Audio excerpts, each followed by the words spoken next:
restrictions are encouraged. Can we get a cup of coffee in here, please?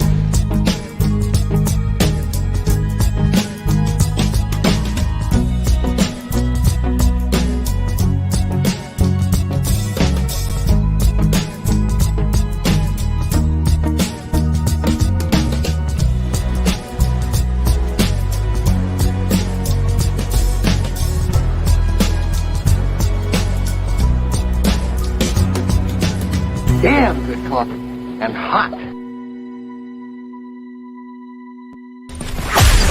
Wake up, America. You've got a dog that needs walking.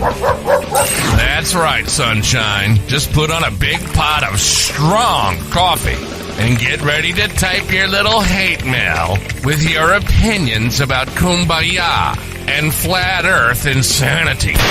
Stand-up comedy? You want stand-up comedy? Well, we've got sit-down comedy. It's time for Coffee with a Dog. You make me laugh.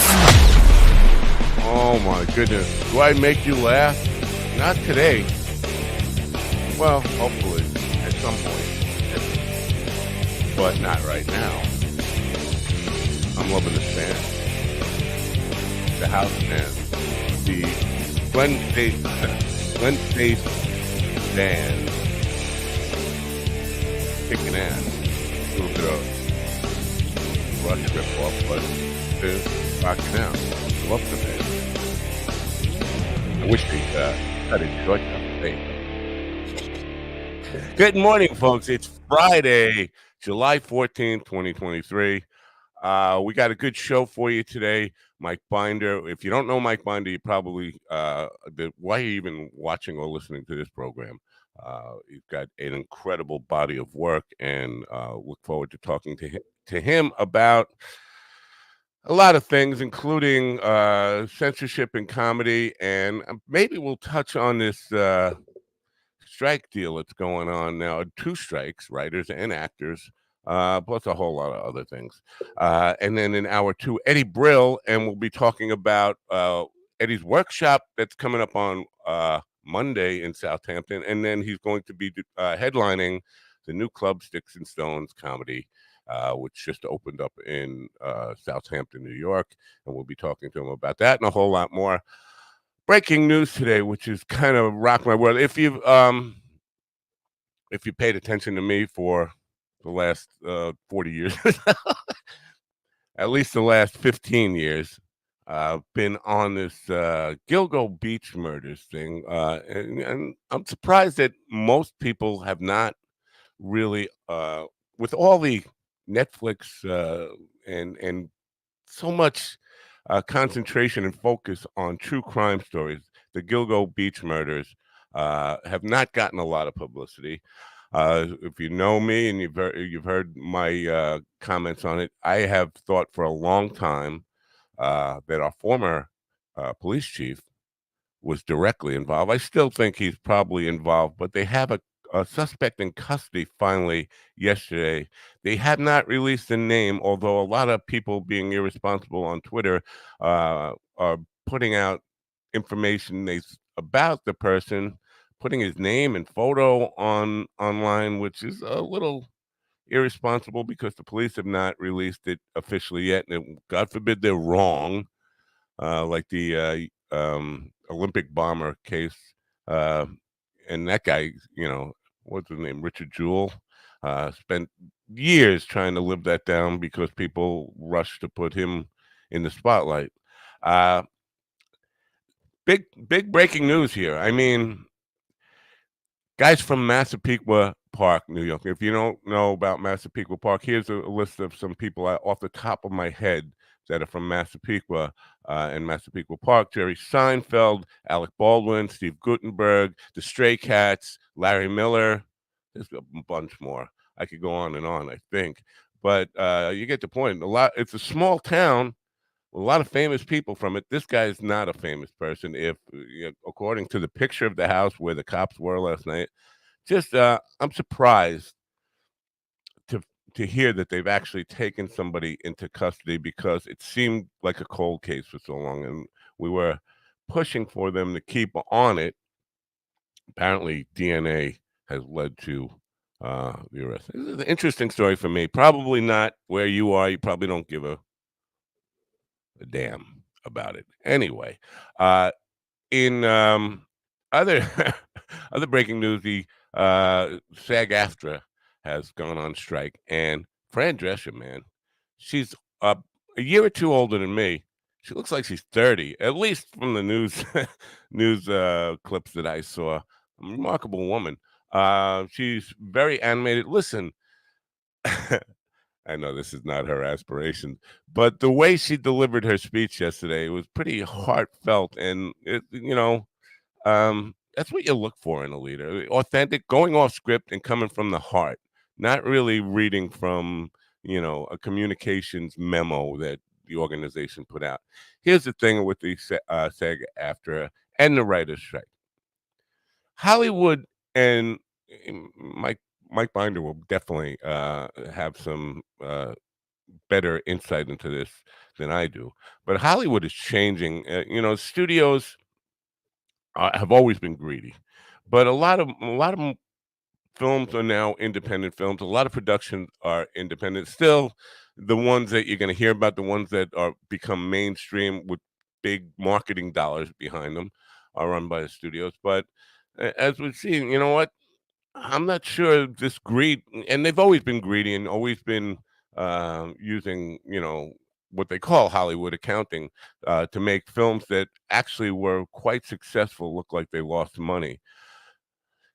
That greed could end up eventually coming back, and maybe this is the time to actually bite the system in the ass, because I don't know, it ends up coming down to the bottom line is, the consumers end up paying for all this stuff.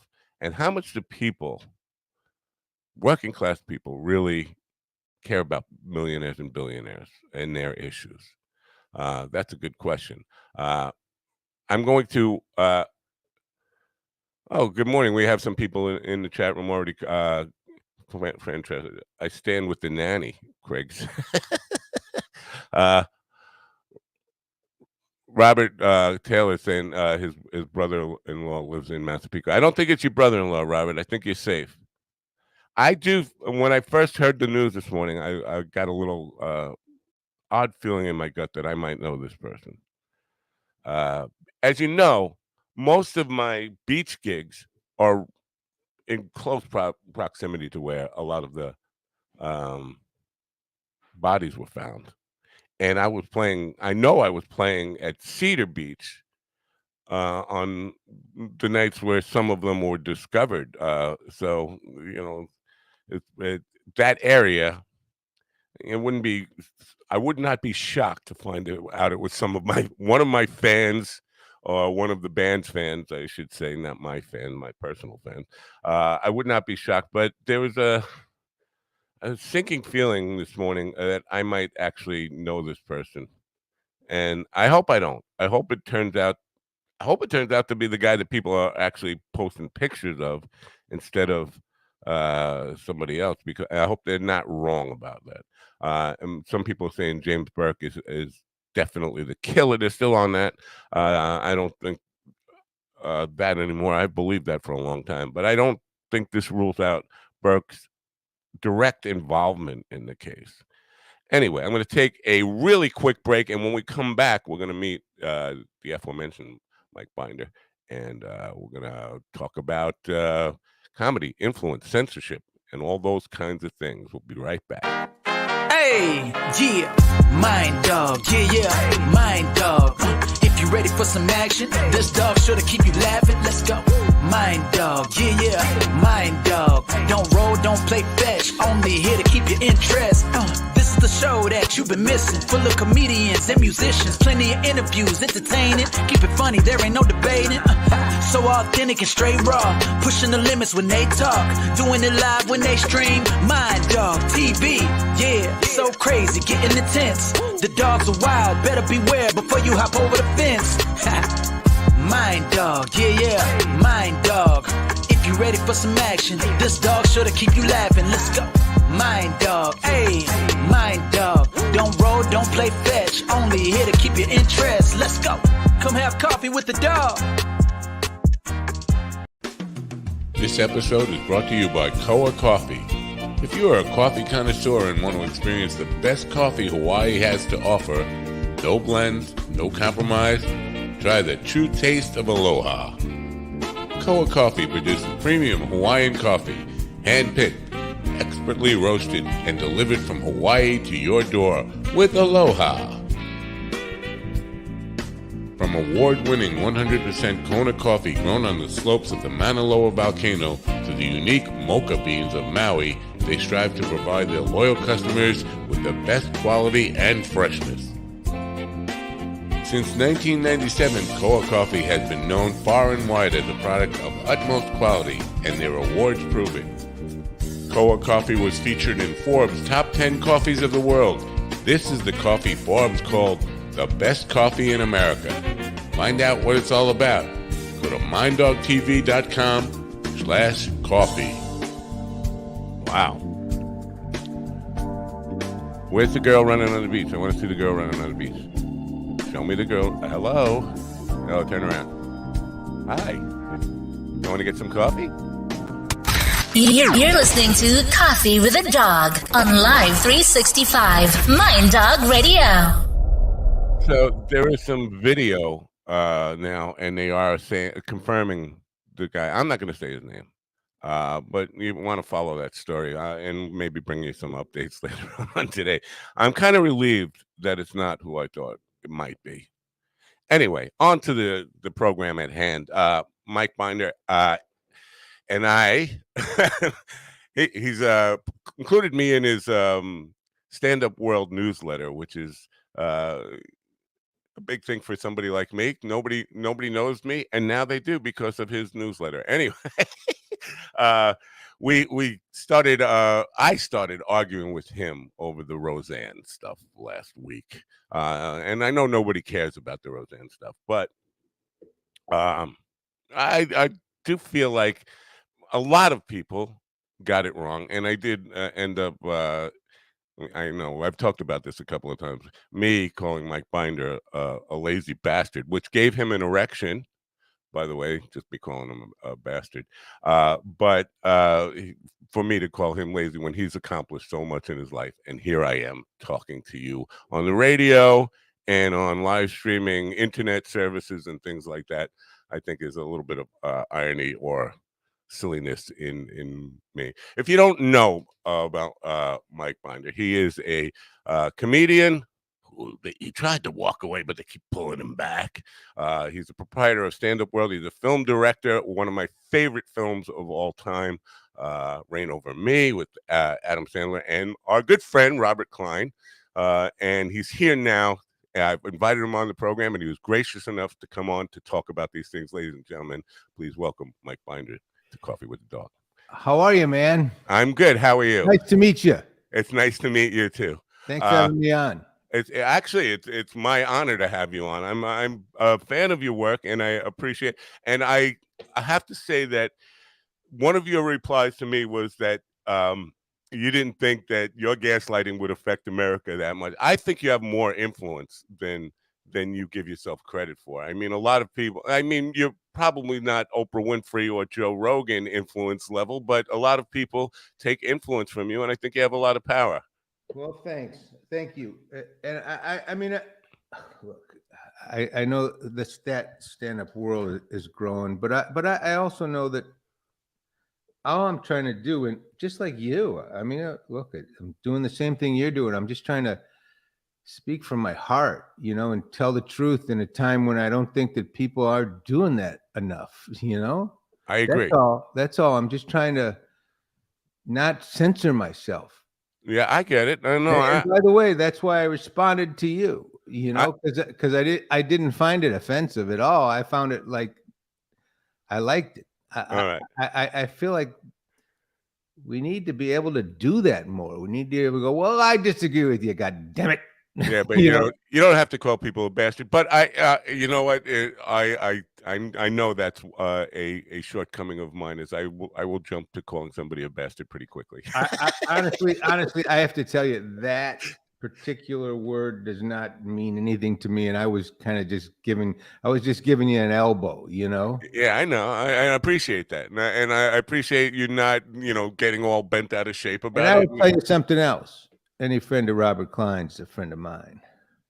All right. Yeah. Well, that's good to hear because, you know what? I love Robert. He's my greatest influence, not just in comedy, but in music. You know what? The guy has really, really shaped a lot of my sensibilities towards comedy and music. So he's Well, a I hero. will tell you that I don't think that I would be here with you or in show business or in comedy if it weren't for Robert Klein.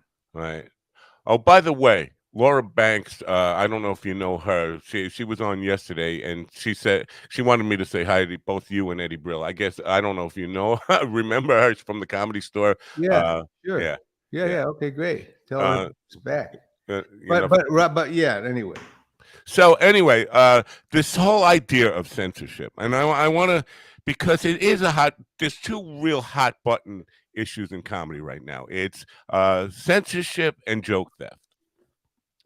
and what was the last word? Joke what? Joke theft. I mean, the people plagiarizing stealing other people's comedy, and it's been since Rogan went on with the Mencia thing.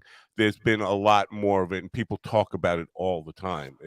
In the comedy world now. It's like sensitive to either putting out material that somebody else might steal it, or people doing jokes that are too close in premise to what I did, and there's a lot of backbiting and that stuff. And the first one, the censorship, is the one I'm really interested in Yeah, because I think that's the more interesting one because parentheses, I don't, and I got into this with Rogan because I don't this joke stealing thing to me is let them take it. it's exactly, It, exactly my point too. it, it what I've learned being around a long time now is that jokes aren't that important. It's your voice is what's important. Right. Yeah, people don't go to see a comedian necessarily for a particular joke or any of that stuff. They buy it's like buying a product. You don't buy the product, you're buying the salesman. You're buying the personality, you're buying all of that. And also if you're good enough, you can, and one joke isn't going to make or break your career. You can just No, and if someone takes your joke, it's hurting them. It's not hurting you. You just go on with your life. It's really there's a lot of misplaced energy in that direction. yeah, But I the censoring is ridiculous, and that was what I was mad at more than anything. I am just at the place in my life. I'm not going to use any dirty words here. So you can. oh, I can. Yes, All you right. The hell with YouTube. I just I'm so sick of hearing, or going on a show that with a guy or a woman who has worked their butts off to build up a following and a life in a base, and they've got this YouTube show, and you say something. Oh no, we didn't mean that. YouTube, it's like, stop it. Just stop it. You're making billions and billions of dollars. You can't be the arbitrator of the world, and I just don't get it. I don't why they get away with it. I got a strike for a woman I had on. Her name is Patricia Corey. She's an author, and she was saying some crazy stuff. But I got a strike for it, and I signed an agreement with YouTube when I got their channel. Here's my thing, on my take on it is I started streaming, doing this stuff before anybody else was doing it. I was doing it in 1994, and it was pitiful. But Wow. I was doing it professionally for corporations in the early 2000s. We bought our own streamers. We weren't on YouTube. And I agree with your statement, the hell with YouTube. But all these people have the resources and facilities to be able to bypass YouTube. And it is you do sign an agreement to abide by their rules when you're on their platform, but you can do it without them. You can bypass them. There's no reason to complain. I don't think that's censorship. If a private company says you can't do this in our house, and you do it in their house, they have the right to say get out. No. Yeah, but by the same token, yeah, they have the right to. But if you're the soapbox of the community, what's that whole term? That term used to be the corner, Hyde Park corner. If you got that real estate, you got it because the world gave it to you, and you have to have some responsibility that you can't be censoring people because they're not saying what you want them to say, and I think that there's a lot of that going on at YouTube. We found that out. I mean, we found that out, that misinformation was what they thought was misinformation. And I just, with comedy, I personally find stand-up comedy, to be a very important function in our society. And I absolutely agree with that. When you start muting what we're giggling and laughing at, and who we're poking in the side, hey, you look for, you're asking for, the road right there down towards, authoritarianism. Oh, sorry, it's early in the morning. Yeah. You know what I'm saying? Yes, I do. But again, there are other options, especially now there are more platforms. Tonight we're on Rumble as well. Now, Rumble has censored me for the opposite of what YouTube, and I don't want to use the word censored. They've deplatformed me for or taken my content down for the opposite reasons that YouTube has. So we have those choices. Wait, you're kidding me? That's the first. So Rumble is doing the same thing, huh?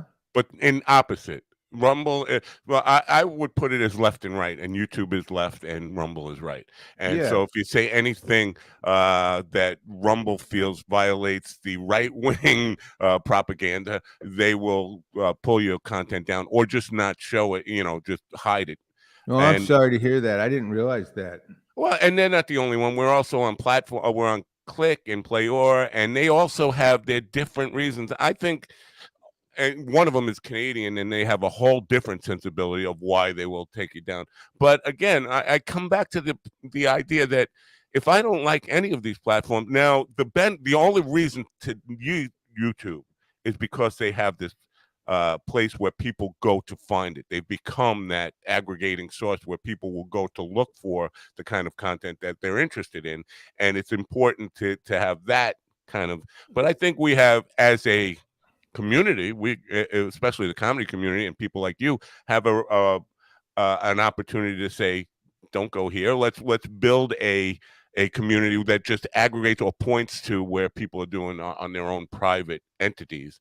And I think that solves everything. Nobody can be censored by anybody. If you own the server, for the hair industry in the early 2000s, I used to do streaming shows for 60 or 70,000 people with the hairdresser awards from Las Vegas. And, we did it on a private server, and nobody ever YouTube wasn't around at that time. So it's definitely doable. You can reach lots and lots of people live and then forever on demand with very little, investment. So I think that's the solution. I think people complaining about it are just, they got used to the comfort and ease of YouTube providing something for free.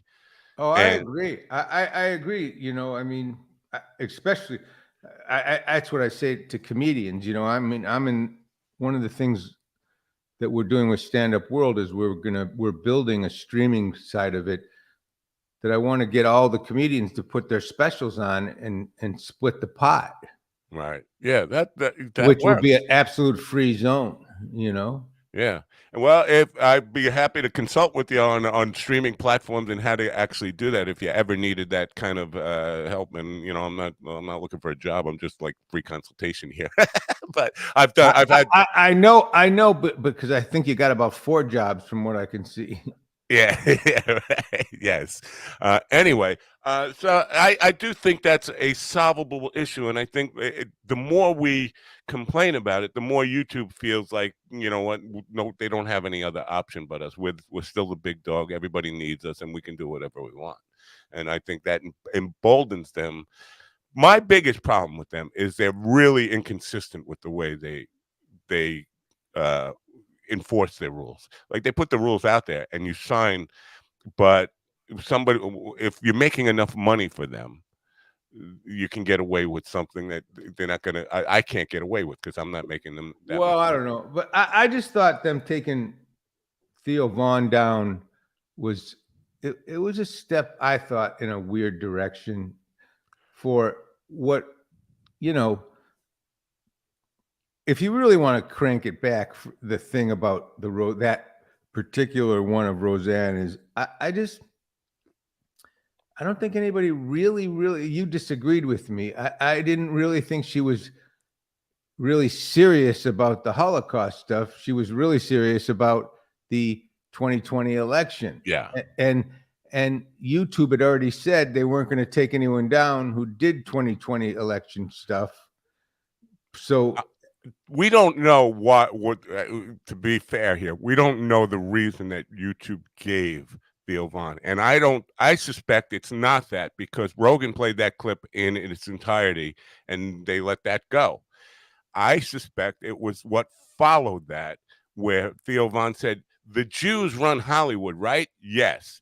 And she said, the Jews run Hollywood like the blacks run hip hop. And she said, that's why they're responsible for all. And so just the phrase, the Jews run Hollywood, is anti-Semitism in my mind. It's not like many Jewish people are in the art form, and many Jewish people are running studios and stuff like that.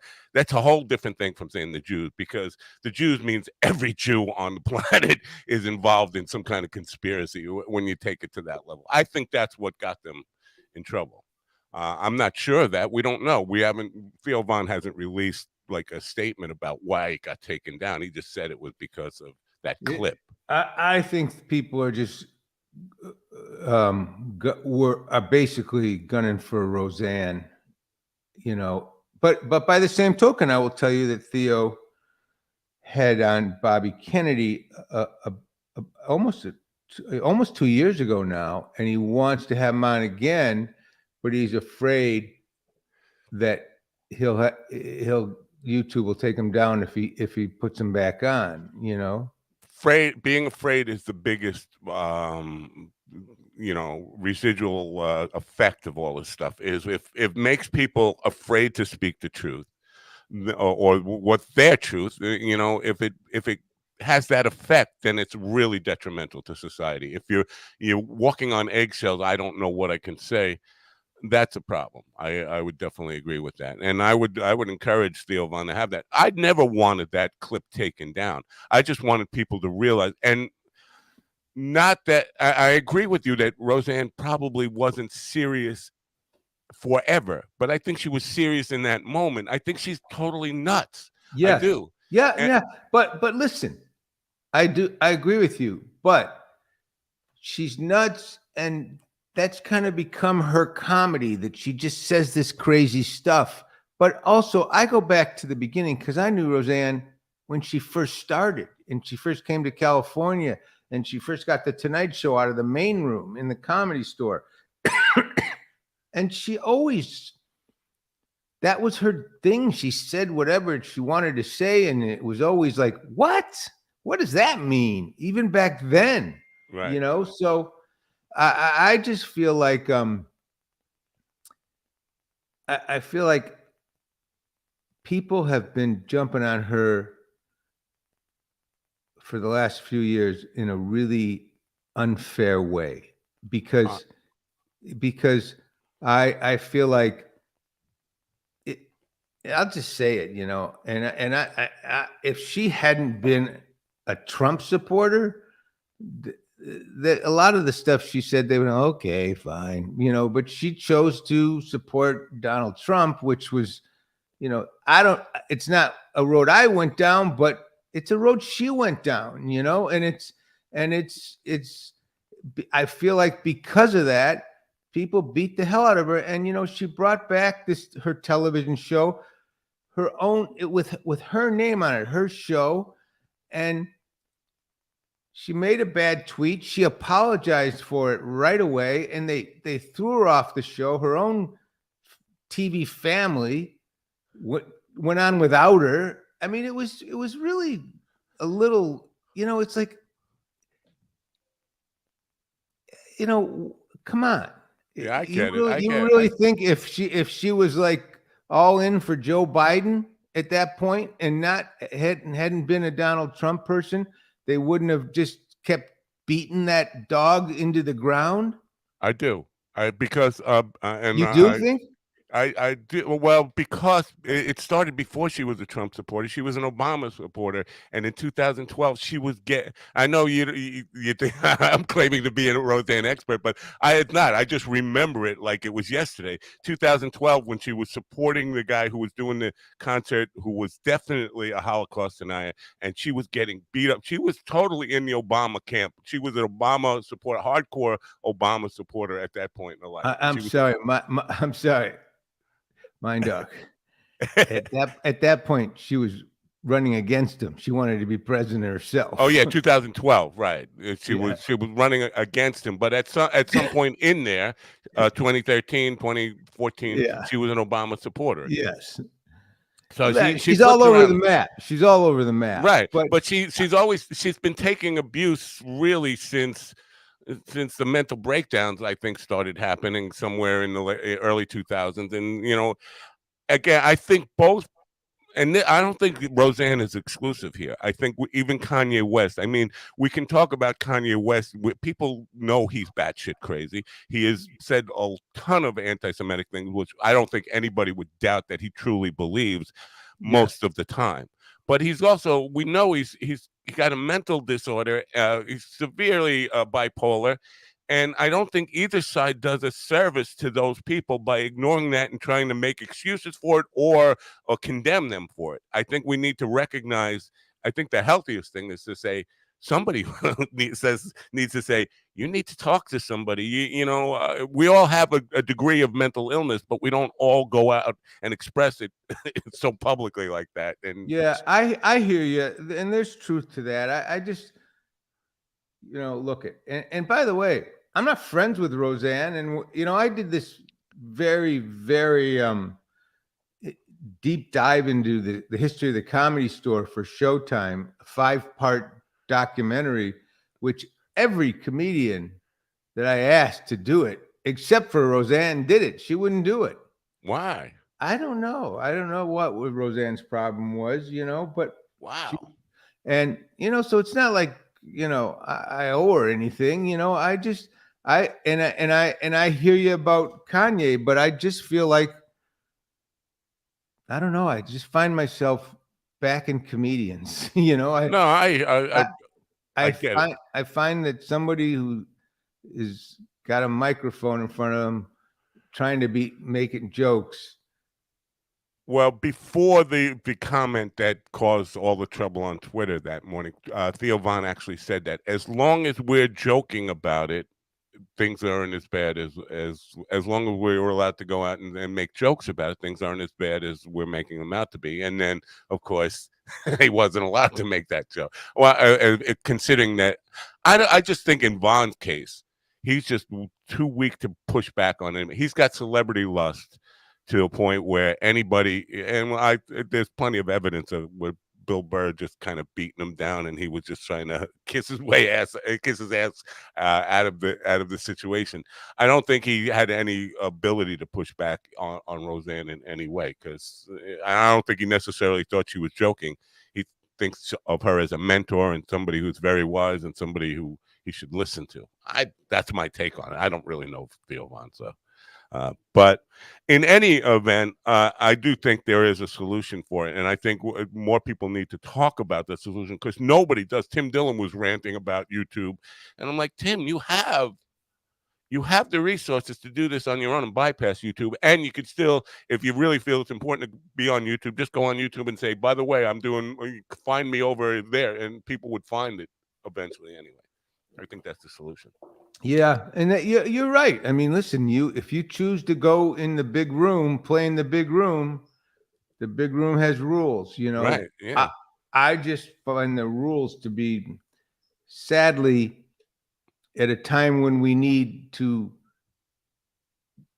be open to free speech and comedy, the I guys that have the big room are putting their fingers on the comedians. I agree. Now, I know I only have you for a short time here. If we can talk about this strike and your take on it. Now, I know the strikes, I should say. There's a Yeah, writer's strike, and absolutely. It's 2 strikes, and if the fluffers go out, it's 3 strikes, and the whole industry's out. and so at the heart of Oh, the sorry. issue is it. Sorry, that was a bad joke. Oh, I get it. Yeah. So am I supposed to? I'm sorry. Sometimes I'm a little slow on the laughter part, but to validate, because I'm really the crux of this argument is AI, or is it salaries? What, in your view, what is the main? I don't. I think it's greed, and it's just. Actually, I was so proud of Fran Drescher. You know, I really think the actors getting in with the writers are going to make the whole chemistry of this thing completely different. And I think it's time. The streaming came in and changed the game years ago. I remember home video changed the game, and we had to go out on strike and really say, hey, we need a piece of this. This is crazy, but it's just very hard for people in our side of the business to hear them say the business isn't working, the numbers don't work, when each studio has 20 executives making over $5 to $10 million, and then a couple at the top making a couple $100 million. Right. And you could say, well, they take the risk and no. As a young guy, I had a deal at Disney. To make movies, and I made a few movies over there. And while I was there, I remember Michael Eisner laid off 1,400 employees because he was just saying the business is not working. And that year he took $240 million of a stock bump, a bonus. And I thought, if this guy had taken 200 million, he could have taken that $40 million and waved it around like magic dust, and not only kept the 1,400 employees, but thrown it around to another 10,000 as little gifts, little bonuses. I agree. Yeah. But so the business works. It just doesn't work with this inequity. And I'm not, believe me, I'm a capitalist. I'm not a socialist or a communist or, I just feel like this particular business, and obviously there's a lot of businesses in this country like this, but not like this. I grew up in Detroit. Okay. Yeah. And I will tell you, yeah, but I will tell you, you can just look at it, the difference. The executives in Detroit, they have nice houses. There's nice restaurants there. There's nice hotels there, but they're nice. Right. The executives in show business, the movie stars, the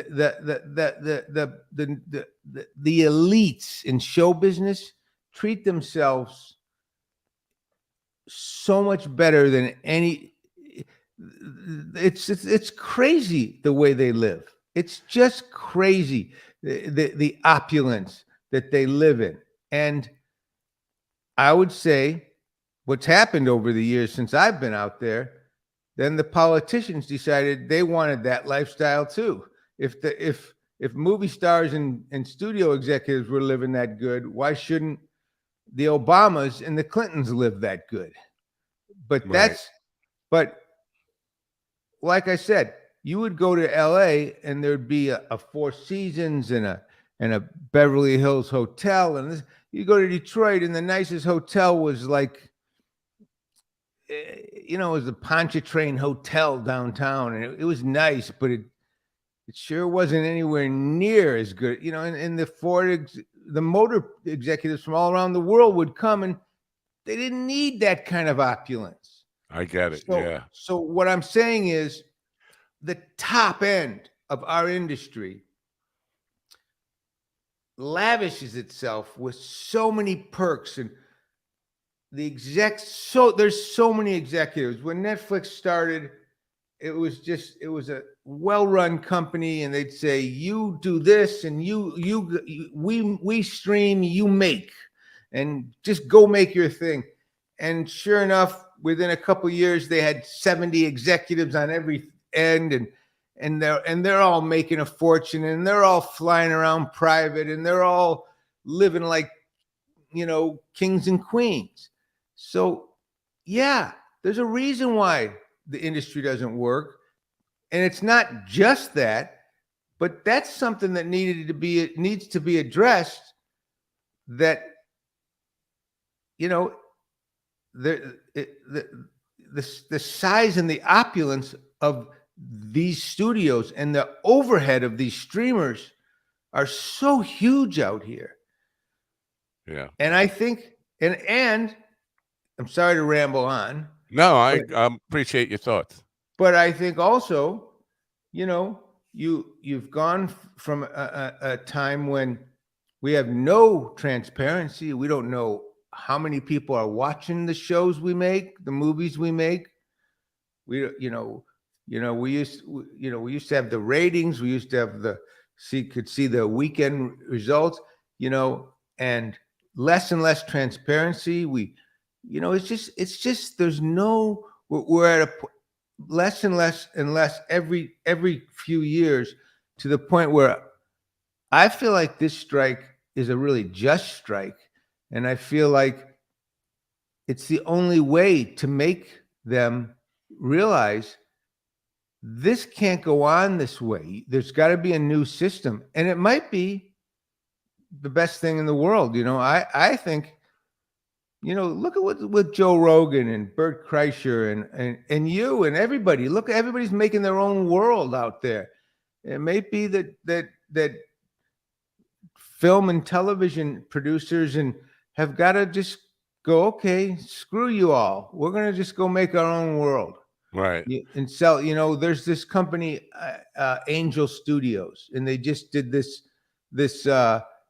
what I'm talking about? The Chosen people. Angel Studios. I'm familiar with them, but they fund a lot of GoFundMe. I don't know if GoFundMe. They do a lot of independent funding for all their productions. Oh, is that how they do it? I didn't know. But yeah. I'm just saying, there's going to be some kind of new model if they just keep staying so greedy. Someone's going to have to come up with a new model. I agree. I'm very cognizant of you want to make this short, but I one more question before. No, I'm okay. I got a few more minutes. Okay. And I know labor disputes is not your field of expertise, but this one is a labor question, because in most strikes, it's the public and the consumers that make the difference. They put the pressure on the industry to solve it. I don't think a lot of consumers really care about millionaires and billionaires, and they don't see a whole lot of difference between a studio executive making $150 million a year and a big star making $20 million a picture. That doesn't affect them. And as long as they can have content that is out there already, I don't think there's going to be a whole lot of pressure from the public to get this thing solved. Does that make a difference in your mind? Oh, I think you're absolutely right. I don't think the public gives a damn, and I don't think there's any pressure from the public.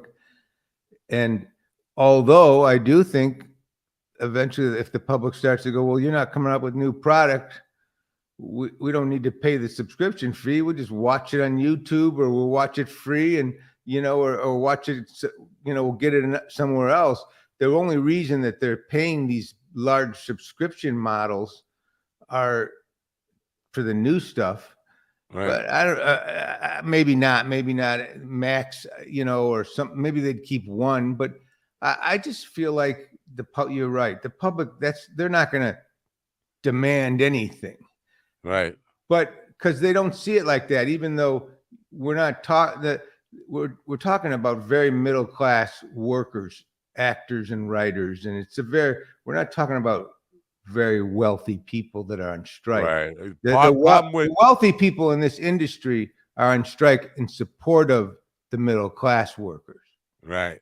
Part of the problem, and there's a huge kind of mind shift problem here, is public sees anybody in show business as rich and famous. Even if I mean, you could see somebody who's working as a steady comedian headlining, but they're not rich. They're struggling to get by, just like a lot of other people. But you see them, they're in show business, and the general working people assume they're rich. That's part of it. And the other part of it, and this is the bigger picture, I think, is people devalue or don't put enough value on art and culture, comedy, movies, film, books, all this stuff that enrich our lives. We don't necessarily think of it as something as having solid value to it, which is why you see comedians willing to work for 10 years for nothing because they don't see enough value in their own art. But I think that spreads out to the general public is we take it for granted. We take the value of art and culture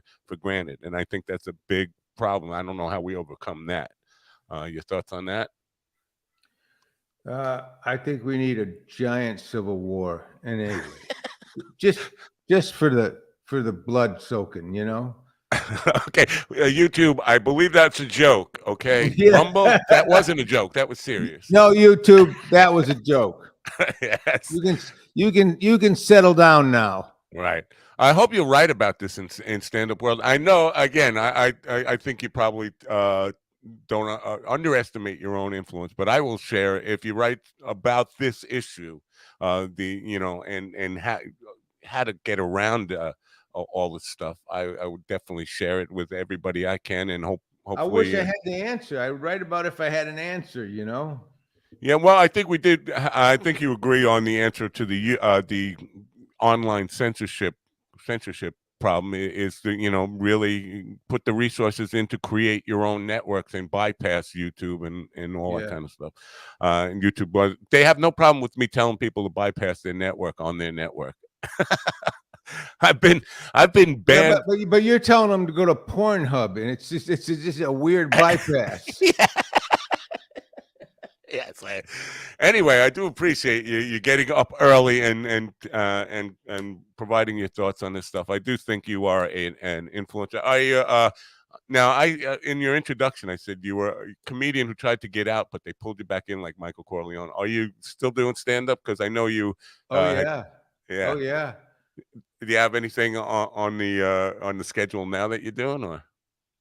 I'm just doing a lot of stuff, clubs, and I done some opening. I opened for Adam Sandler and for the Bumpin' Mics, and I went around, playing a lot of clubs, and now I'm doing the Hollywood Roosevelt here in town as a regular thing every Tuesday night, but I'm just concentrating on while the strike's on Stand Up World, and I think I'm going to make my own special when I feel like I got something to say. And just like every other comic out there, I set it down for a long time because I focused on other things. And then I just got to the point where, I want to get up and do it again. And I feel so much better doing it now than I ever did before, Yeah, well, I think with age comes more to say, more insight. I don't know. That's right. Feel That's right. I feel that way anyway. Not everybody would agree with me. Are you a stand-up? I've done stand up. I'm getting back into it now. I didn't want to tell people about this. I've been doing some local spots here and there. I've been a musician my whole life, and 35 years ago, I decided I wanted to try stand up, and I basically told the story 100 times. But I had to take off a night from playing with the band, which meant I would take a pay cut, losing money from playing with the band, to go do 3 minutes at an open mic and also bring 5 people and buy their dinner. And all of a sudden I'm like, this is costing me $1,000 to do 3 minutes of time and bomb. And I figured out, you know what, maybe I should just stick with music. But now that I have time, I'm doing some things. And this is one of the things I would hope that you could help spread the word about. We have a new, it's not often that comedy clubs open. And here on Long Island, we finally got a new club opening, Sticks and Stones in the Hamptons by Abby Russell, who is from the Hamptons Comedy Festival. And she's just opened up a new club, and I'm helping promote it. And that's where Eddie Brill is doing a workshop and headlining next week. Oh, that's great. I just think comedy club opening rather than closing is a big deal because we've seen so many of them closing. Yeah, that's great. Anyway, I appreciate you being here, man. And thanks a lot for having me. It's been my honor and pleasure to have you. And have a great day. And yeah, you too. Bye. Thanks, for now. Matt. Bye. Mike Binder, folks. How about that? They are. I'm keeping an eye on the screen. They are announcing the name of the guy and showing pictures and videos of the serial killer stuff.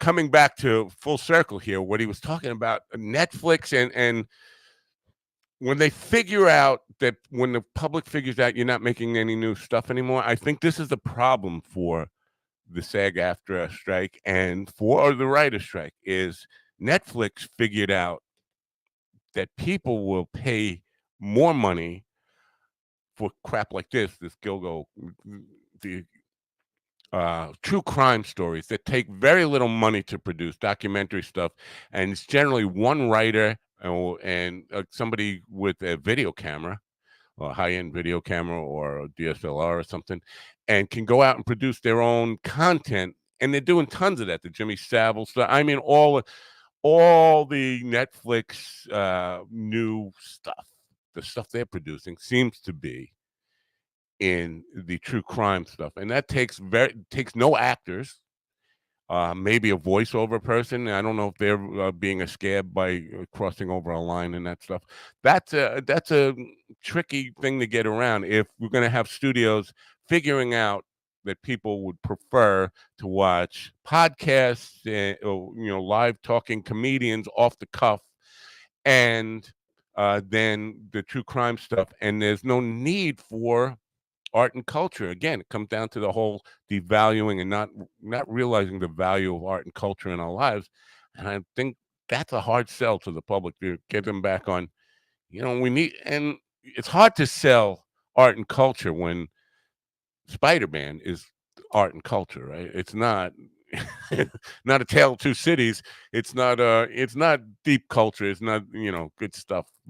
Generally, it's cookie cutter pop culture nonsense, much like what we hear on the radio passing for music these days. It's just manufactured, and I don't think the public really cares that much. I don't, and that's the biggest problem. Anyway, we'll take a short break. We come back in the next hour.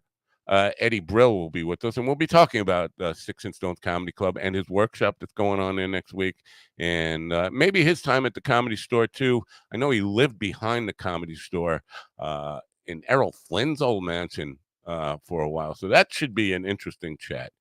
Anyway, I'll be back in one moment. True Fire is the best place to learn musical chops, musical technique online. Check them out. True Fire, we're a proud sponsor of Coffee with the Dog.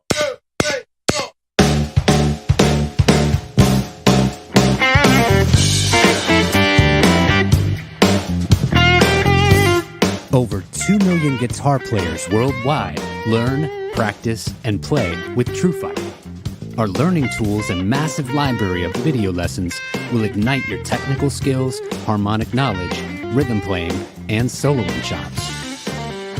TrueFire's educators are the best in the biz, from Grammy Award winners to world-renowned artists. You'll have access to an unparalleled faculty of over 300 top-notch blues, rock, jazz, country, fingerstyle, and acoustic guitar educators. Using our desktop and mobile apps, you'll work with TrueFire's multi-angle video lessons on any device, anytime, anywhere. Integrated learning tools such as video synced tab and notation, slow-mo, looping, practice jam tracks, and many more handy controls accelerate your learning experience. TrueFire's style-specific learning paths guide you every step of the way. Use our assessment tools to find your starting point, then follow our lesson recommendations and track your progress as you work through your personalized TrueFire study plan. Progress faster with private one-on-one instruction, group lessons, multi-track video jams, live streams, song lessons, student forums, TrueFire's Riff magazine, premium jam tracks, and much, much more. With thousands of 5-star ratings and reviews from amateur and pro players alike, you'll find yourself in good company with the world's most comprehensive guitar learning platform. Grab your guitar and ignite your musicality. Sign up free for an all-access trial today.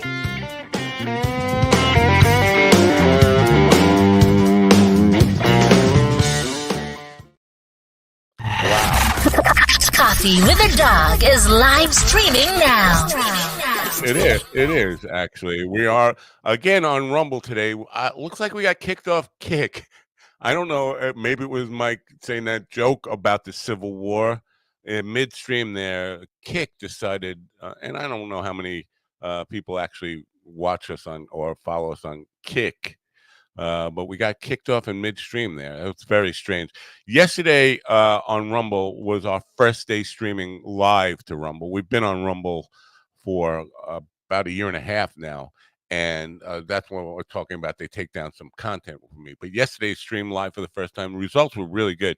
But if you're watching on Rumble, we don't see you in the chat room. You can't communicate back and forth here. So we'll figure out a way that we can do that, maybe incorporate it into the website or something.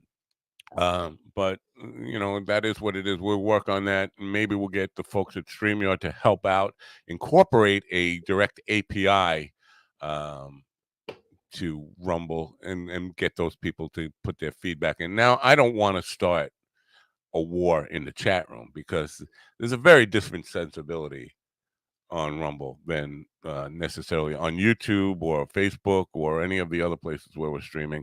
And we should probably figure out an API for Live 365 for the radio people, because there's far more people on the audio side than watching my ugly mug in the morning. Anyway, they have announced the name of this guy now. I'm not going to say his name. He doesn't need any more fucking publicity. But man, creepy. A creepy look, and it's creepy because he looks like so many people you might encounter in life, and then you look at the guy, and then it just definitely will taint your experience in life. You see people that look like this. He's an architect, and he looks like a typical geeky, chubby, run-of-the-mill loser. Now he's an architect, and his house looks like shit. It's run down. That's right away. That should be raise a few red flags. Hey, you're an architect. Why are you living in? Why is your house falling apart if you're an architect? An architect's supposed to be really building conscious. Anyway, yeah, a pretty successful architect too, according to what I'm reading here. Anyway, it's good that they. Oh, wait, the Jordan Peterson is here. It's good that they can clean up their room and finally catch this guy. You know, because in the postmodernist world, too many of these. I got to kick Jordan out of the studio. Anyway, we're gonna wait for Eddie Brill to come in and talk about his workshop and headlining at Sticks and Stones next week. The writer's strike thing and the SAG-AFTRA strike thing, I think it's going to go on a long time. I mean, Fran Drescher is pretty animated and emotional and passionate about getting this thing solved quickly. But my take on this, and I asked Mike about this, is most labor strikes end up getting resolved because of public pressure. I don't think there's going to be any public pressure. I think most people are happy to, read about Gilgo Beach victims. And how much is this guy going to make on Netflix now? This, I don't know. He can't make any money off it, right? I think there's a law that says perpetrators of the crime can't be compensated for their stories. But this won't be long before Netflix has a special on this, and it's about time. And if you've followed me for any period of time, you know it's something I've talked about for a long time. I always thought James Burke would be, if anybody, indicated it to be the actual killer. This does not preclude James Burke from being directly involved. I want to now the work begins. We see if we can tie, if there's any connection between him and Burke. I'd like to see if that exists. Somebody on Twitter. Now, this is where it gets to be irresponsible, but funny. Somebody is posting a picture of Matt Walsh saying Long Island serial killer has been caught. Well, I mean, yeah. Anyway, do you care about this stuff? Do you care about the serial killer stuff? Obviously, you do. You're watching a hell of a lot. Fucking mouth doesn't work in the morning. Hell of a lot of it on Netflix and other streaming services. And the number one podcast, and number one, number two, number three, we hear about Joe Rogan being the top podcast in the world. Nope. The top podcasts in the world are top 25, I believe, or top 30 are all true crime based podcasts. Anyway, I did slip up there and reveal that I didn't want to tell anybody about this, but I have been doing some minutes in places because I suck. That's why I didn't want to, but I slipped. So please go easy on that. Don't ask me to, because I haven't taped any of it for professional tape experience. I put my phone up there and taped a few minutes that I've done here and there. I will be doing some more over the summer and fall, and when I'm ready, maybe I'll have some something to announce and something to show for my work. But I think I'm still at and this is something that I try to talk to people about. Don't be necessarily calling yourself a comedian. I don't call myself a stand-up comedian. I've done probably, I don't know, 15 minutes total, and that's including getting the light at a minute into it. Get off the stage, you're not good. That's what it feels like. They're not really saying. We are having some torrential storms here, by the way. But so, don't necessarily go in a rush to go public with it until you're actually good, until you actually can call yourself a stand-up comedian. So he caught me off guard by asking, "Are you a stand-up?" And I didn't even have time to think of a political answer. No, I'm not a stand-up. I don't even have any desire to. I don't know why. Because I have a lot to say, and I want to make it funny, and not necessarily. Obviously, I have a lot to say. I ramble on for 2 hours here by myself every morning. Anyway, Eddie Brill will be with us shortly.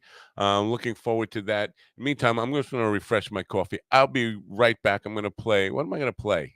I'm going to play a song or something, right? Do I have something? I don't have the best song to play here. I wanted to Mansion in the Sky. I don't have that. I'll play I'll figure out something to play here. There's got to be a song I can play while I can go. I'm looking for a short one. Something that's not going to be 5 minutes. I just want a 2-minute thing. I don't have any. You know what? Maybe I'll play RS and the Crabs. Carl has been asking to get Ralph Dice Clay. Oh wait, what's this? Ralph has been asking to. Carl has been asking to get Ralph Dice Clay, my friend Ralph. He calls him Ralph Dice Clay on his program. Ralph has got a song. It's called 13 Words. It's by RS and the Crabs. It's actually, I wrote it and produced it for him. I'm playing guitar on it. I'm not proud of the video necessarily, but I'm going to play that song while I go grab a fresh cup of coffee. I'll be right back. Please stick with it.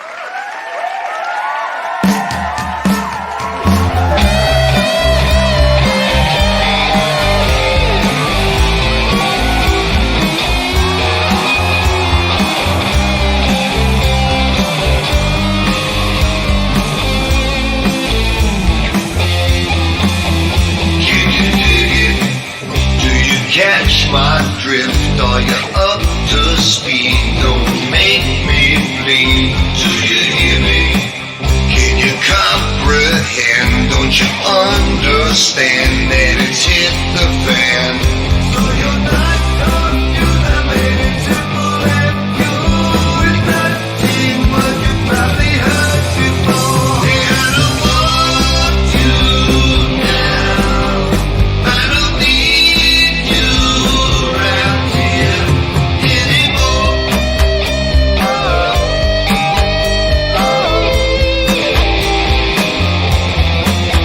Can you feel me?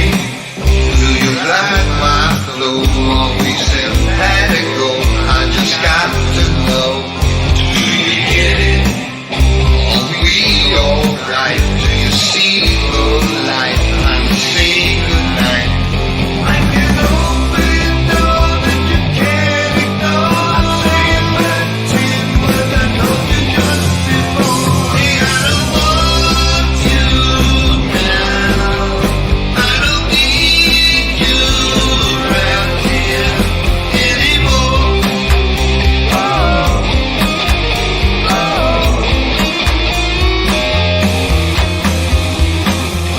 It's a classic no-brainer. Couldn't make it any plainer. Baby, that's absurd. I only need one word.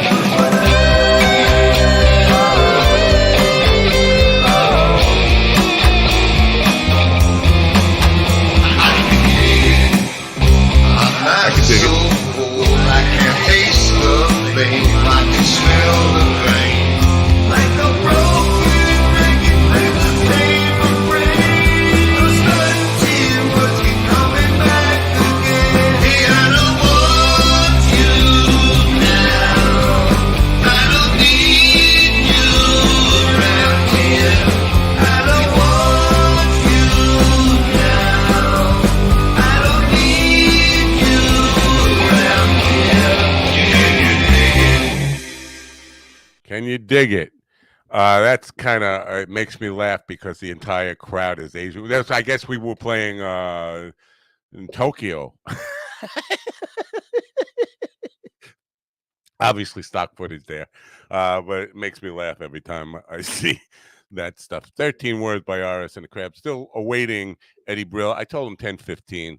The stuff with Mike Binder's good stuff. Rain Over Me. If you're not familiar with that film, I know Mike has done many films, but to me, that definitely is in one of my. And listen, who am I to be giving a list of top 10 films of all time? But Godfather, Unforgiven, I would put Rain Over Me in my top 10 list of all films of all time. It was a really great film, and of course, it's got some great people in it, including Robert Klein. So, anyway, Oprah Winfrey is trending, and I wanted to know why. And it says, and now we are getting some really wild thunder. I hope we can stay on the air to get the Eddie Brill stuff in. You can't take, what you read on Twitter, you can't necessarily always or even often take at face value. But Oprah is trending there, and the number one thing that comes up is Oprah Winfrey's private jet flew to Epstein Island 11 times. And I have reason to be skeptical about that. Oprah Winfrey does not seem like she would be into teenage girls. And I don't think any of these billionaires were wanting to hump Oprah Winfrey. I mean, why? Why would Oprah Winfrey's jet be flying to Epstein Island 11 times? That makes no sense to me. And there's no explanation, but it's in at least oh, and there's another one. Oprah's spiritual healer sentenced to 99 years for raping girls accused of baby trafficking. Wow. Well, that's interesting. But and there she is with Harvey Weinstein. Maybe there is something to all this stuff. I'm not saying there is or there isn't. I'm not accusing anybody of anything. I'm just reporting what I'm reading, and it's interesting stuff. Anyway, any thoughts on that? I'll open it up to the chat room. Let me see who's in the chat room and what people have been saying so far. Robert Taylor was his brother-in-law lives in Massapequa. Listen, when I first heard it was Massapequa, I was concerned that I thought I knew who it might be because, as I mentioned, I was playing over there a lot, and there was a guy who I used to be very friendly with, who right around the time the killing started, the late '90s, we had a major falling out. But I know he was still stalking me, like yeah, checking in on me, like what's this guy doing? And he lived in Massapequa, pretty close. I mean, on they announced the name of the street where the guy was located, and I was like, oh no, I hope it's not him.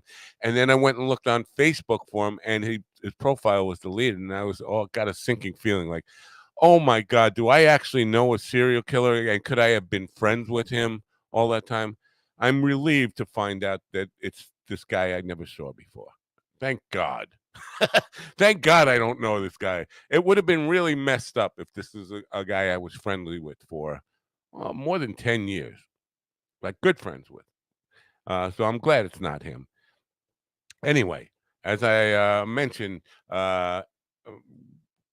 we have a new comedy club here on Long Island. It's called Sticks and Stones Comedy Club. It's in Southampton, New York. It is the work of Abby Russell, who is known for the Hamptons Comedy Festival, and she's just done a lot. She produced films on the subject of comedy. Very huge fan and supporter of the art form. And Monday, Eddie Brill, who is spent a life in comedy and has worked 17 years as the audience warm-up person and comedy booker, handpicked by David Letterman. He is doing a workshop there on Monday that I'm going to attend, and then he's headlining the club on Tuesday night, which I'm also going to attend. He's here now, ladies and gentlemen. Please welcome. Yep. Hey, good morning. How are you, my dog? Nice to see you. Are you on Long Island now? No, I'm in Manhattan. Oh, are you getting this crazy weather that we're getting on the island? Not yet, not yet. What kind of weather am I? Oh my God! To? Like hellfire or thunderstorms, and like the world is coming to an end out there. I just had to take my jacket off because it got so hot in here, overriding all the air conditioning that had me cold enough to have to put a jacket on. Wow. Well, thanks for the warning. I don't know if it's heading my way or going the other way. But I hope it's going the other way. Yeah, let us pray. Yes. So you're coming out to the island now Monday, because they took the workshop thing off the Sticks and Stones website. Are you still doing that? Well, I'm not doing a workshop, which I do workshops. I'm doing one in the city on Sunday, but I'm doing like a seminar combination Q&A, deconstruct comedy, talk about it, answer questions that people might have. We might do a little, it's pretty liquid, if we want to work with one person and talk about stand up or whatever, we can do that. But it's pretty much a free for all. It's going to be a couple of hours on Monday, and that'll be a lot of fun. And then on Tuesday, my son and I are doing stand up. Did you say your son? Yeah, my son's been at it for a long time. He also started at the Comedy Store kind of in LA, and he's been at it now 15 years. Yeah. Wow. Laura Banks was here yesterday. She told me to say hello to you. Oh, good. Yeah. She called me after she spoke with. She was so jacked up from having a good chat with you. She said, "Oh, really? Great." And yeah, That's good to terrific. hear. Yeah. I would have thought because I'm used to. I was just on with him. Don't go on that show. He's Oh crazy. yeah, right. No, you got the opposite. She actually was raving, and that's why she called me. But we're friends a very long time. She's incredibly talented, and she's doing now she's taken a step further with a combination of stand up and acting and publicity and writing, and she's Right. on a The roll. one thing I didn't talk to her about was astrology, which it would probably be better for my nighttime show. Yeah. But yeah, so yeah, she's very and you know what? I was never a Star Trek fan, and that kind of Mhm. I didn't know anything about Star Trek. Yeah, I But wasn't either. I mean, I didn't hate it. I'd watch it, but it wasn't like, I wasn't like, just like a Trekkie, or I couldn't tell you, hey, do you remember episode 16, scene 12 when this happened? And yeah, it was yeah. like that. You lived in Errol Flynn's mansion? Well, for a while in Los Angeles, when we were at the Comedy Store, Mitzi Shore, Paulie's mother, Sammy's wife. Mitzi, her in her own right, was a superpower in comedy, and she helped so many people, including myself, my son, Letterman, everybody who ever went through. And when I was out there, I didn't really have a place to stay, and she put me up with her daughter and another guy, Tom. And we it was right behind the Comedy Store, so I didn't have to walk very far. Comedy Store was like my living room, and I lived at the Comedy Store house behind there, which belonged to Errol Flynn. So there's that. Wow. Yeah. Were there any remnants of Errol Flynn's property? Yeah, all over the place. It was just all this DNA. And Well, that's got to be a fascinating story. Now, Mike Binder, who was just on the program, he did it 5 hours on Showtime about the Comedy Store. Were you consulted on that at all? it's interesting. When I first came to LA to audition and pass at the Comedy Store, it was the sort of 1986, and Mike was there, and I was a young comedian, and Mike was very, very good to me. And he was very funny, still is very funny, but as a young comic, you look up to the people not only who were funny, but also who were good to people, like Taylor Negron and Kinnison and John Mendoza and Schimmel and all those people. They were so good to me and helped me out. And Binder was one of them. He was really, really nice, but we weren't best friends. But he was very kind and took his time to say nice things to me. So I know him better than he knows me. So when it came for the Comedy Store, I was hoping they would ask me, since I lived there, because Right. I didn't just live in the house. There was a comedian named Mitchell Walters, who's a very nice guy, very funny guy. Mitzi put us up together in this like shack that was right next to the place, and so I pretty much lived there and was there all the time. And I have a million trillion billion stories, that would have been great for the special, but I don't think Binder put two and two together that I was that young kid that he was nice to, and he probably doesn't even remember me. I'm not even sure. Right. To be But I fair, remember him. I was critical of the work that he did. And now I understand the challenges of the Comedy Store being what it is, and 5 hours, you only have so much time to do it. Right. But there are so many people I know that he left out or didn't consider talking, that I would, and then to give 25 minutes to Annie Letterman on the final episode, I felt like 25 minutes is a lot for somebody like that. Maybe we could have given her 10, 15 minutes and give at least 10 minutes to people like Jeff Altman and Right. people like Joey Gaynor, who lived there and was Yeah, opening I for know. Richard Pryor and was there the night the Sunset Strip and stuff happened. And I remember. Yeah. And people like you. Joey was there when I was there at the beginning. Joey and I shared the same birthday, and we both used to sing with the Kinnison band. yeah. Him and I, so I pretty much lived there. I've actually, Sam Kinnison's brother Kevin and I were very, very close. His younger brother, and it was a very family Kinnison family. I didn't know his older brother a lot because he wasn't there a lot in the years that I was there. But there's so many interesting stories, so many different things that went on. But Kinnison was very good to the young comedians, and he was, Jimmy Schubert and myself and Steve Pearl, and there was a ton of people, Tamayo Atsuki, and all of us were getting work like crazy because Kinnison was very generous with when he saw someone who worked their ass off. he took good care of them. Dice Clay was very good to me. His grandmother and my mother were very close at one Really? time from Brooklyn. Yeah, Brooklyn? Your roots yeah, are in Brooklyn? Very yeah. cool. What part of Brooklyn? Bensonhurst. Okay. Yeah, where Very. you from? Well, my people are from East New York, but don't I don't let that won't. get around. Not even a little bit. I'm still here. I'm not running away. Yeah.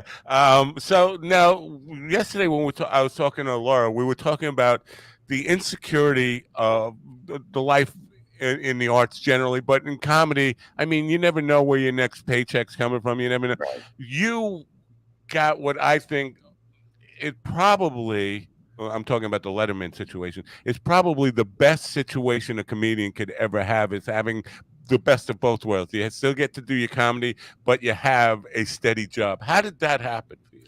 I was out in LA and I went to Emerson College in Boston, and we started a comedy group there. And we started this comedy department with Norman Lear that goes to this day. And we had a lot of things going on at Emerson at the time. And when I moved out to LA as a young comic, there was a kid who was working at Saved by the Bell, who I went to college with, who got me the job as a warm-up comedian slash babysitter for the audiences.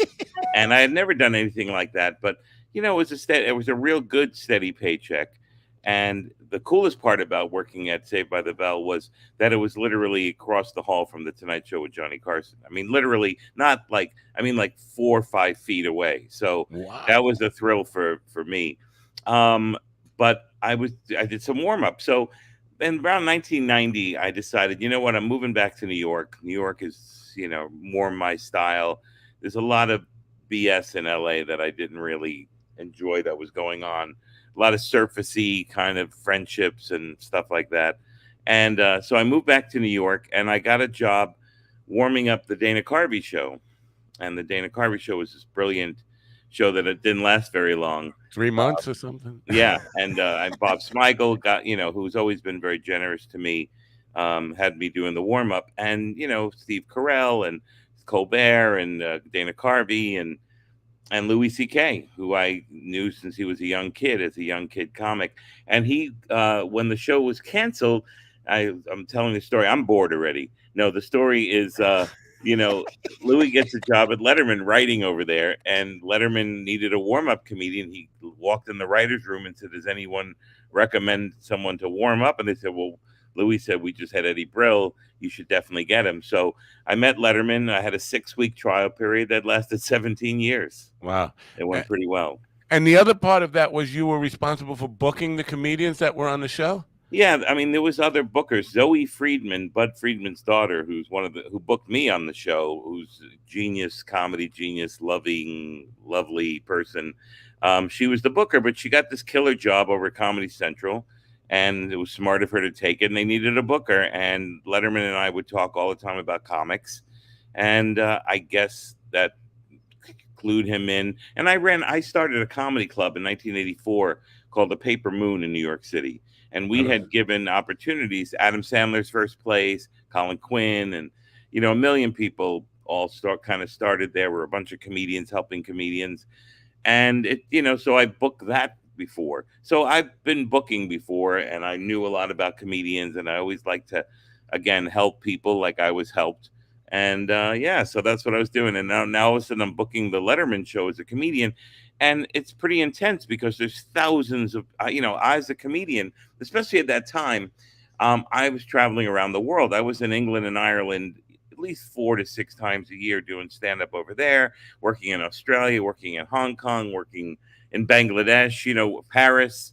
And so I knew comics from all over the world. So now I have this job that everyone wants to be part of. And I was very good at the job, and I was very careful and very caring for the comedians. But you can't book everybody, Right.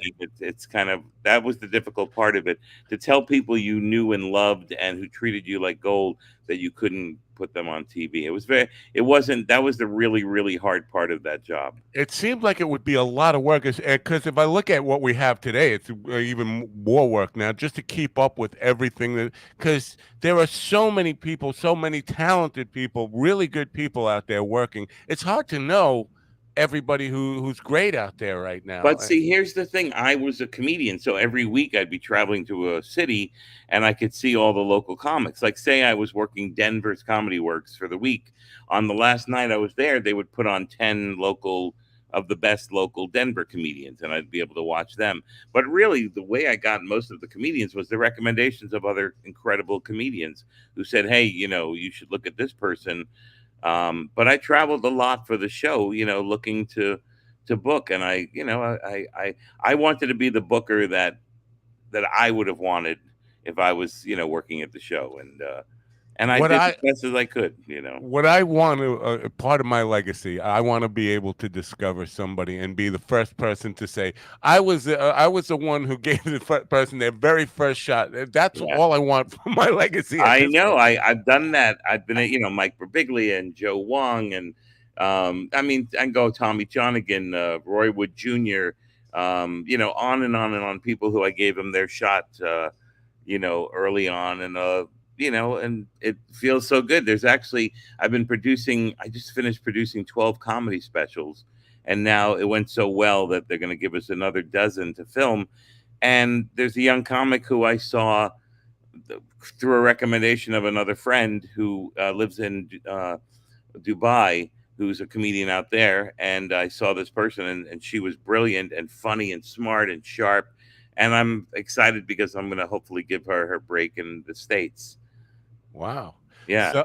So we are very fortunate, and I was talking to Mike about this. This is big news for me because forever it seemed the only news I ever heard about comedy clubs was comedy club closing. I didn't hear about any opening. And Abby has this place in Right. Southampton. How long have you known Abby?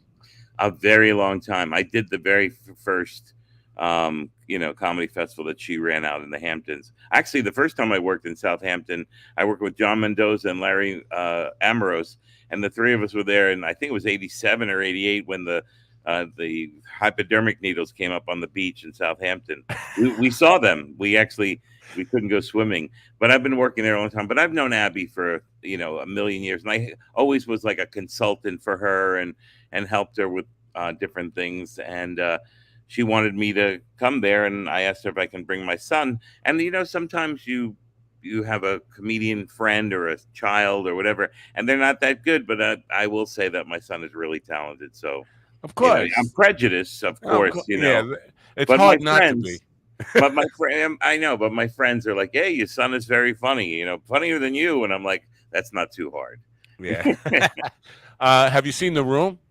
I haven't. I'm going to go there. And, one of the things I'm running all the clubs that I've run before, I know how to really put a room in the right place. There's a club in Alameda, California, where I helped set that up. I know how to really set up a room. So I was telling Abby through what she told me on the phone about how to set it up. But when I get there, I'll let her know what I think of how It's got gradient seating, which is I like weird that. for it's strange I for a like comedy it club, when though. Caroline's used to be like that. Caroline's, who's also gone now. They had 300 seats, and the audience would come up, and the back row, you'd see them like they were right in front of you. Yeah, I imagine it's a different experience than everybody being on the floor. And a lot of what you see now is your comedians are like a foot and a half on a stage, foot and a half high, sometimes even small, like a couple of ballads. I like that. I like being on the ground and have the audience coming up. Wow. I think it's a better sight line, and it's more intimate. Wow. What do you? The big part of the conversation with Mike this morning was about censorship in comedy, and that. Do you think there's anything to this idea? Because I don't think. I know there's a lot of outrage about it, but at the end of the day, nobody's getting pulled off stage and arrested like Carlin or Lenny Bruce or any of that stuff. I don't think it's real censorship. What's your take on it? Well, there is censorship that happens. I recently had booked a show, and this comedian was on, and she was really funny and really dark. And somebody pulled her off the stage and said, you're not supposed to do that. And in reality, she didn't do anything too harsh. It was just, people who were too sensitive. And in reality, look, everyone has the right to be outraged by something. And if something hurts them or if it feels bad, they have that right. But, they don't have the right to, punish a comedian for like for instance, like if I want to talk about religion, I should be able to talk about it.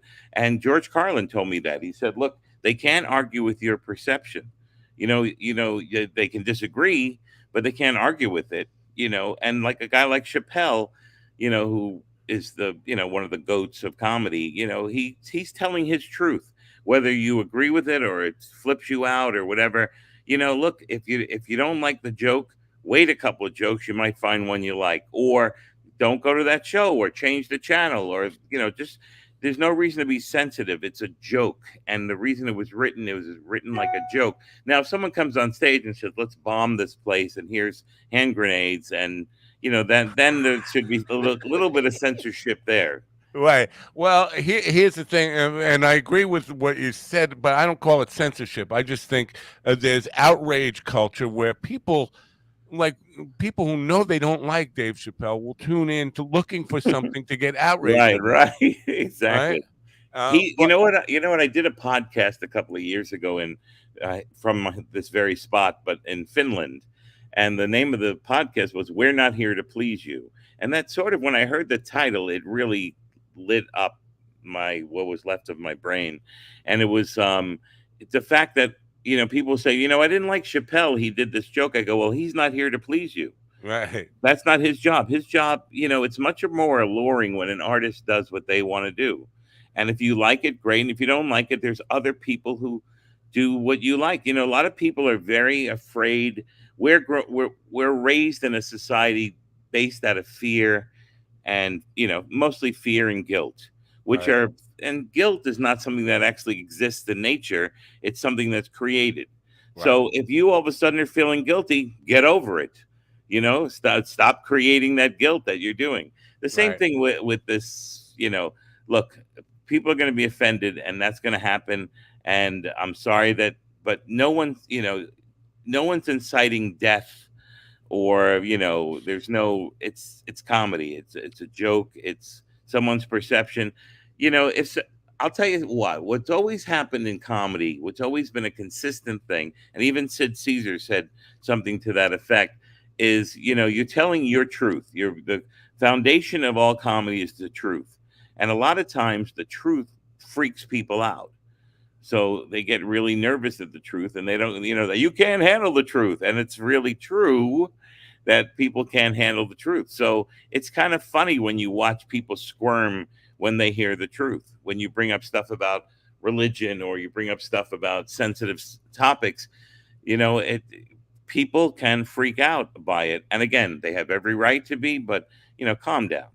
Yeah, I agree with what you said, but I think for most of the people that were named people, recognized people, this isn't canceled because they're getting bigger. They're blowing up, and you can come back to there's no such thing as bad publicity. I mean, I look at Howard Stern. His career was built on getting Right. people angry at him and all that kind of stuff. So, and Chappelle, he's still and Louis C.K., all these people Yeah, are they're getting still- rich of it.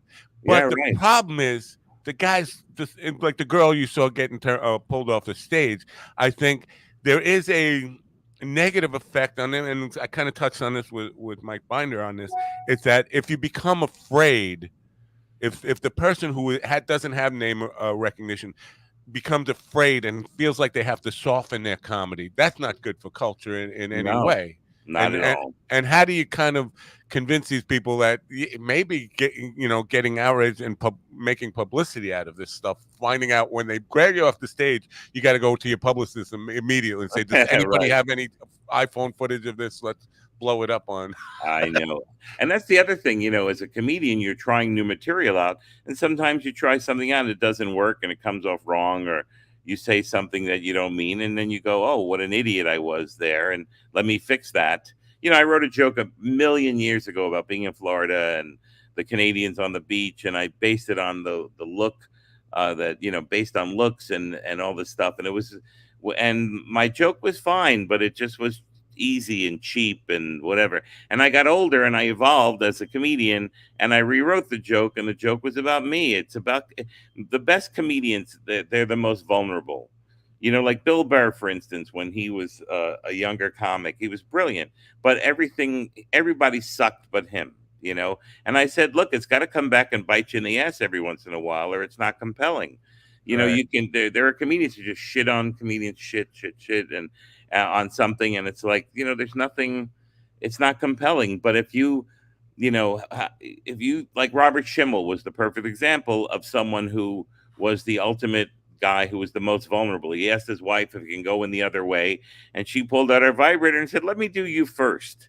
And the reason why that's funny is because he's acting like he's the man and he's in charge, and when in fact we're all nerds and, you know, kind of You thing. know, I don't even want to go there, but the history of comedy, my audience, a lot of it is young comedians and people, and they don't know, they didn't know who Robert Klein was. I had to explain to them who Yeah, Robert Klein was. They don't know who Robert Schimmel is. yeah, And that's a that's shame. Yeah. yeah, it's a tragedy and a shame. I mean, these are people who were, I mean, the art form, to where it's evolved, I think, is built on the work of these people, and not to appreciate it or even know about it Well, is a sin. that's what people are afraid of history. They don't want to go back and find out the root cause, because sometimes it's scary and ugly when you look under the chassis, you know. And a Yeah. lot of people are afraid to do that, and that's a shame. But, like, you know, I ran the Johnny Carson Comedy Festival in Nebraska where he grew up, and I brought a bunch of young, brilliant comedians when they were starting out. Mark Normand, and, like I said, you know, Roy Wood Jr. and you know, Sashir Zamata, who was going to eventually be on Saturday Night Live, Zamata, and, you know, they didn't know who Johnny Carson was, and Johnny was the guy who really helped comedians more than anybody else on television in the history of talk shows. And so what happens is you put on a festival like that, you honor Johnny, and these young comedians find out, oh wow, Johnny Carson was this incredible person who dedicated a lot of his show to giving comedians a career. Complex guy there, Johnny Carson. And Yeah. you know what? Sometimes after death, people, you know, history isn't friendly to these people. Carson has a reputation now of being somebody who just didn't like people, which I find hard to believe that he could have really warm conversations with people.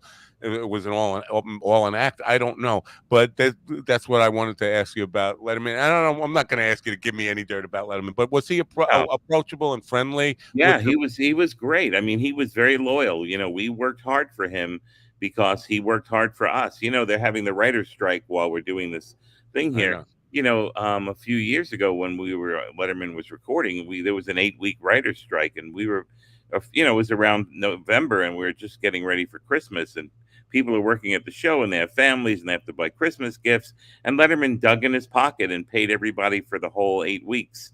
You know, that was the kind of guy he was. You know, he put and that's this is not any news. It was in the paper. He spent $6 million of his own money and made sure everyone had money, so that, you know, I mean, that's the kind of guy he was. You know, the year of 9/11, we, you know, usually had this big lavish Christmas party every year. Well, he took the Christmas money and gave it to the firehouse. You know, he would go on, you know, Christmas Eve, and he'd go to Kandahar, you know, with Biff Henderson and Paul Schaefer, and not announce it and say, "Hey, look at me, I'm going to, you know, to Iraq or whatever." He was the kind of guy who was very giving and very, you know, he was, you know, my I remember when my sister passed away, he couldn't have been more giving and loving and there, and then, you know, also he was fun and funny, and he, you know, he loved the Beatles, and we talked about them all the time, and he took me to hockey games, which was great because I'm a big hockey fanatic, and I did you not know, know he loved the Beatles.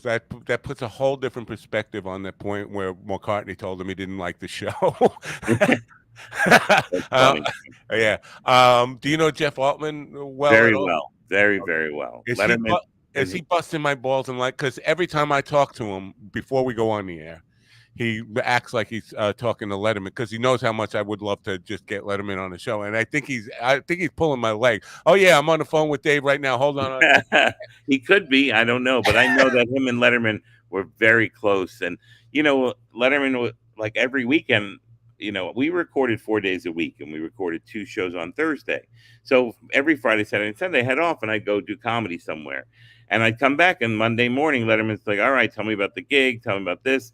And me and Altman would work together a lot, and we would tell Altman, he would tell me Altman stories, and, you know, you know, he was very good to Jeff. He not only did he put him on, and they were friends and hung out and lived life together, but he also gave him, spots on television all the time. Right. And he did that for his friends. George Miller was his friend, and George Miller. John Witherspoon, and the three of them wrote for J.J. Walker, and Letterman all through life had put all those guys on television all the time. These are his friends. He was, very loyal. We worked our asses off at that show, but he brought us. It was fun to play on that level, and that's what I loved about working there. Yeah, well, good stuff, man. You've had an incredible career, incredible life, and I'm in awe of it. I know your time is short here, and I don't want to respect your time. Now, the thing and when you're doing workshops and seminars in general, do you talk about the business of comedy? Because so many people especially today, I'm seeing people, I think the pandemic and the rise of internet comics who never wear comedy clothes but have a really big following on the internet, they It's a whole don't different ever thing. think about the business of comedy. Right. It's very, very important. It was important back in the day, and it's just as important now. The bottom line, the important thing is to be funny. And if you could pull that off, that's that's the number one big thing to be able to do. And there are people who are playing on Route 1 guitar in the lounge who are more talented than people who are on the radio. And that's just the way the business goes. You have to find a way to do it, like, to a way to be successful at it. Like, for instance, with comedy, you can be an internet sensation and you could find a way to get millions of followers, and then when it goes time to go to the comedy club, and you can't go up there and do 45 minutes to an hour because you don't have that material. You don't know what it's like to work for humans in a scenario where every new breath is a new moment. So Right. what happens is these internet people are smart. They'll bring 5 or 6 of their friends who are really good comedians. These internet people will just host the show, go up on stage and say a couple of things, and the crowd will laugh because there's a lot of sheep in our society. We, like, you ever see, I don't know if you're a baseball fan, when the baseball is thrown to first base, the crowd boos every Yeah. time. And there's Right. nothing to boo. Right. Look, one of the things you do as part of to be a good defensive baseball team is to throw the ball to first. Right. Make Well, sure the guy's not going to steal on you. It's right. The basically other keep him in part is, check. if it's like booing someone for bringing the infield in. It's like, why are you booing? Well, you're booing because you're sheep and you think you're supposed to boo there. Well, that happens in comedy as well. Well, people will laugh because they think they're supposed to laugh. I went to a movie once, and Eddie Murphy was in it, and it was a serious movie, and Eddie Murphy's first line was a serious line, and the audience laughed because well, it's Eddie Murphy. He's going to say something funny. And even if he doesn't, they'll laugh as if it was funny. And I almost wanted to stop the movie and go, why did you guys just laugh? It's kind of weird.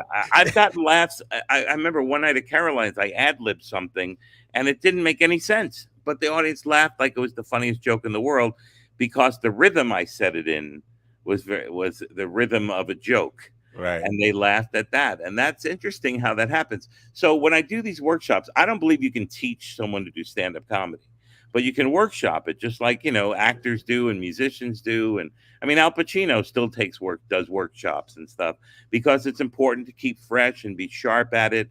And, and to have discussions about comedy because there's no rules really in comedy. If you're Andy Kaufman and someone tells you, well, you got to get a laugh every 4 seconds or whatever, you're never going to have an Andy Kaufman or a Lily Tomlin or a Jonathan Winters, so there's no rules in it. Right. The only rule is to really have fun, be funny, and and do what makes you laugh as a comedian. Tell your truth. Well, I'm glad you said that because I am struggling with this idea. I've been doing some, and I revealed it this morning I slipped out in my discussion with mine that I have, because early in my career, I did to try stand up against being a musician at the time, and it didn't work out for me financially, and I gave up. But recently, I've been doing this whole idea of finding your voice. They say, right. Well, I am so schizophrenic and multi-personalities and I think some of them can be funny in different ways, but I'm not sure who I should be. I mean, right. And that's the issue right there. You know who you should be? You should be you. And that's the hardest thing to find is who you are. And that's what you're searching for to schizophrenic. find your truth. When you go up on stage, and go, because the only real teacher in comedy is, is stage time. The only way you could learn is to get on stage. And after a while, you get what I consider stage legs, because, people say, well, I got to find my voice. Well, Dorothy, it's always been there. Your voice is there. What you're really trying to do is get rid of the bullshit, not find your voice. Get rid of all the fake, rhythmic, crap that you do in your. Some people do rhythm and they do it well, but I'm saying what I mean is don't be somebody else. Don't be like, people will call me up when I was booking Letterman and say, hey, I have a comedian and she's another Sarah Silverman. I'm going, well, then you're telling me I should book Sarah Silverman. We already have a Sarah Yeah. Silverman. So we want, the most important thing is to be you on stage. Doesn't mean you can't be Gilbert Gottfried and be brilliant, or, be a character and be brilliant, but underneath all of it, the common denominator is honesty, vulnerability, and the truth. Right. And I just briefly, because I know we are up against time, but Stephen Wright, I want to have him on the program. And one of the things I want to say to him, when he was blowing up, because I was touring at the time, and on the days off, we would go to comedy clubs, and in every city I would go to, there would be a comedy club with a guy basically trying to be Stephen Wright. Right. And the instinct is, if you're a comedy fan, is to try to be like the people you admire and be like that, and try to not to do that. To consciously say, I don't want to be Doug Stanhope. When I first started, I was George Carlin. When Jerry Seinfeld started, he was Robert Klein. Right. When Chris Rock started, he was Eddie Murphy. That's what we do as comedians. We act like the comedians we love, because we don't know better. We can only see out our eyes. We're not looking at ourselves. But once it clicks, and you feel, once it clicks, then like a river flows, and you get to realize, oh, this is who I am. And the more you're who you are, the better you are as a comedian. Right. I just want to share one thing, because the baseball thing got me laughing. Yeah. Joe List is one of my favorites. Fantastic. He has been doing some play-by-play, not in the booth. He brings he's sitting in a fan in the audience in the stands, and he's got his camera and he does play-by-play. But what you were talking about, one of the things he showed was the scoreboard says cheer, and the audience goes crazy. And he's like, these stupid people don't even know what they're cheering for. They're just a sign says cheer, and they're doing it. Exactly. and they have that like digital, like the thing that's like, it's like, more cheers. That's digital. That's already programmed. So even if you don't cheer, that's going to make that, it's going to sweep across like you are cheering. Yeah. That's what happens in the world, where we're so afraid to be ourselves, because growing up, again, we're told that we're no good. If you watch advertising or listen to a lot of, extreme religions and politics, it's all about you're a piece of shit and we have the product that's going to make you better. Right. And in reality, what you're saying is, look, you're a sheep, and we need you to be a sheep so that we can sell more, this whatever garbage. Well, great stuff, man. Great insights from you. I appreciate you being on here. I want to plug. I'll see you in a couple of days, right? Yeah. Sticks and Stones Comedy Club.com. You can go there and buy tickets for Tuesday night. Now I'll be giving away a couple of tickets on the weekend here, and Monday night is a seminar / Q&A with the. Yeah, I think it's at 4 p.m. at the library in Southampton. 4 p.m. Wow. It's a good thing you told me that, because I was planning on coming out in the evening. Yeah. All right. Well, look forward to meeting you in person and seeing the show Tuesday night. So thanks for being here. Thank you so much, Doug. Yeah, thank you. Bye for now. All right, be well. Bye-bye. Bye. Eddie Brill, folks.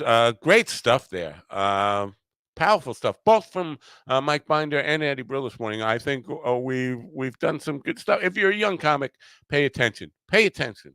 That's all I got to say. I exposed myself here a little bit this morning. I'm not happy about that.